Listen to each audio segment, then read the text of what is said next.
Welcome to our birthday special of A Dream Called Meraaai. It is exactly 1 year since we started building the dream of a lifetime. And Bram reckons he's going to do something with us. That we started converting an old Mercedes bus into a top-end motorhome. Welcome to episode 50.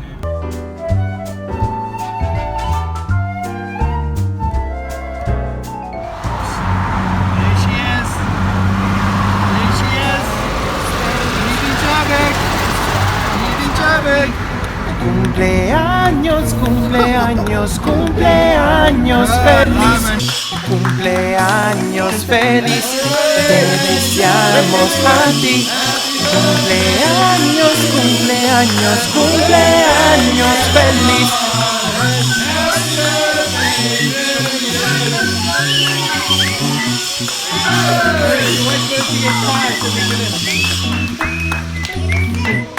Can you believe it is a year, literally to the day, that Tyron and I got into a rust bucket of a bus.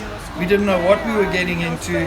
We left Johannesburg and we drove it down. We made 350 kilometers when this very unroadworthy vehicle gave up the ghost finally, and I had to pay 13k to tow her the rest of the way to here, to East Coast Scratch and Dent.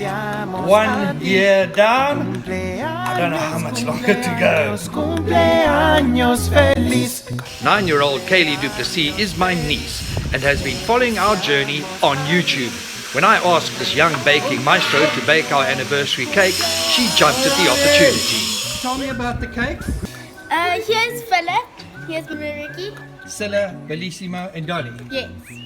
Okay. And this is what I think Meraaai is going to look when it's done. She looks better here than she does look there at the moment.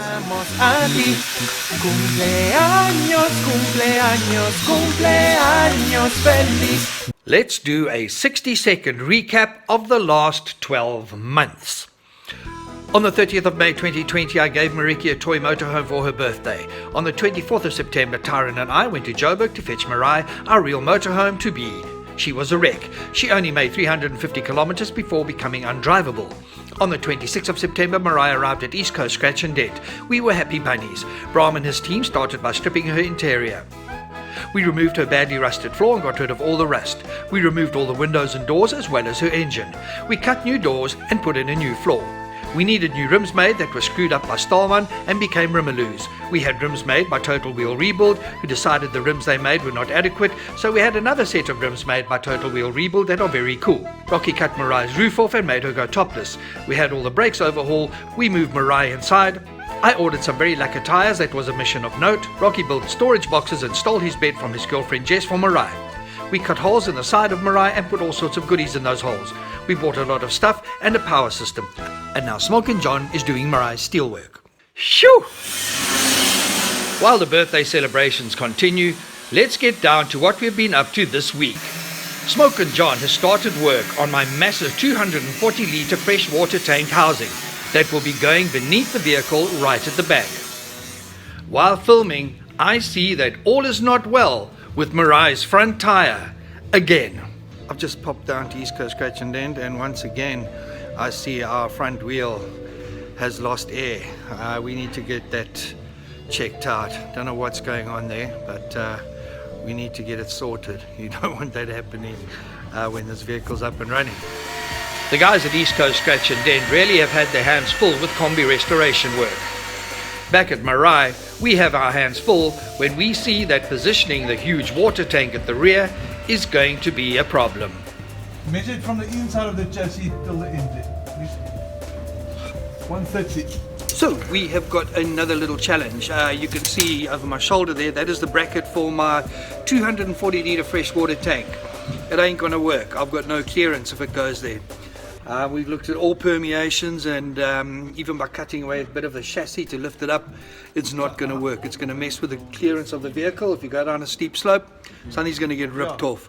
So it's back to the drawing board, and I need to get a different type of water tank. We see if it would be possible to install two smaller tanks in the space we have to work with. This is how much. This is We leave the main water tank and turn our attention to the grey water tank that will collect the used shower water. Okay, we may have hit a bit of a stalling with the main water tank, but the grey water tank, Smook and John has made a little bracket here underneath the vehicle, so at least my grey water is sorted out. Still have to work out the plumbing from the shower to the grey water tank though. 200. It doesn't take me too long to realize that we really only have one option regarding the main freshwater tank. Alright, after lots of debating and thinking, behind me is that huge sheet of stainless steel that we bought a while ago. We are going to make our water tank out of that stainless steel, and the specs of it will be exactly half the size of the plastic tank I bought. So if anybody wants to buy a 240 litre big plastic tank, it is for sale. I'll give it to you for a special price of 1,800 Rand. New, they are 2,200 Rand. Okay? So that is sorted. It will also mean over 100 kilos less weight that Meraaai will be carrying. Speaking of weight, it is time for my weekly weigh-in. Last week I lost nearly 3 kilos. I know the weight loss will slow down. Yeah baby, another kilo off, 14.7 to go. Something that has got considerably lighter over the last weeks is our bank account. A new delivery by the courier guy has made it quite anorexic.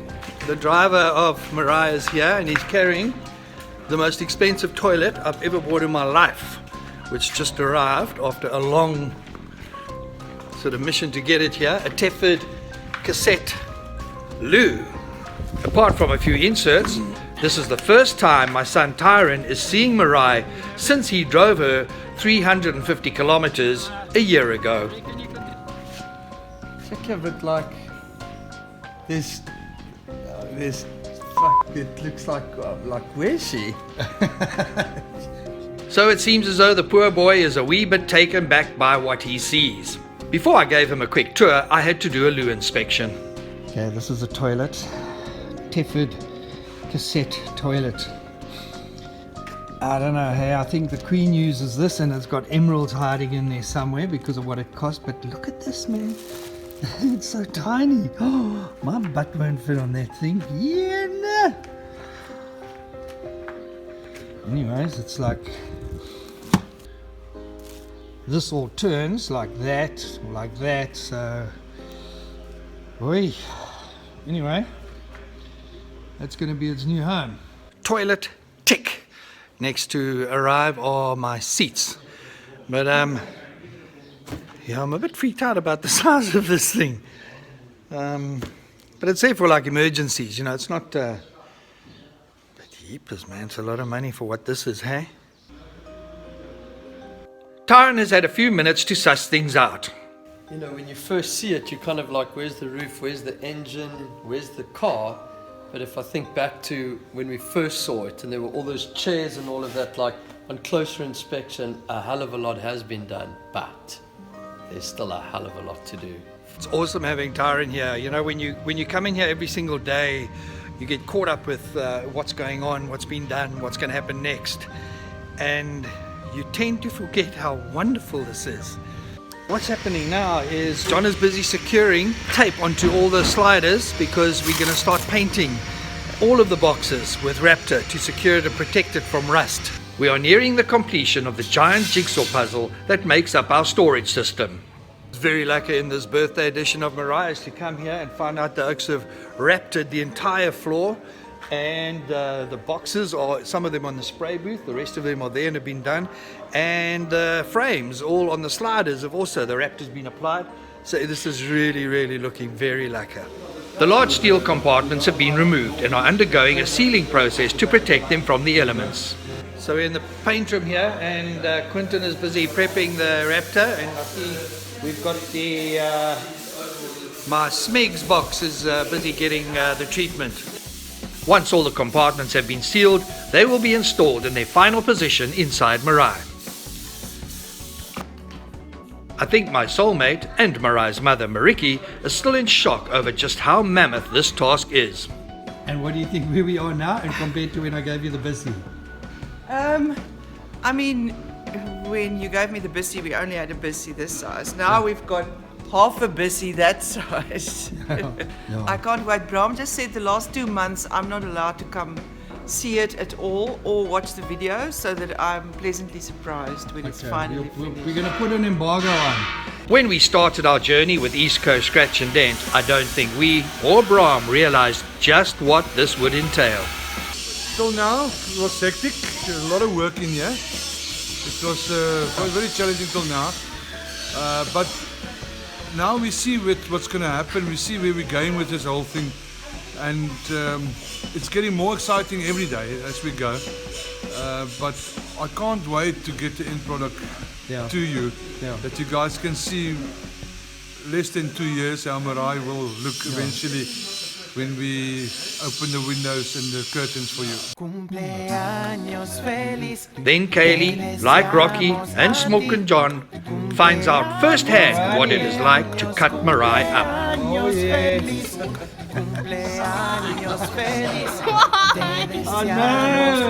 Kaylee has also picked up on the issues I had with my tyres over the last year. Kaylee says there is something in the tyres. Now, you all know the issue we've had with tyres, so...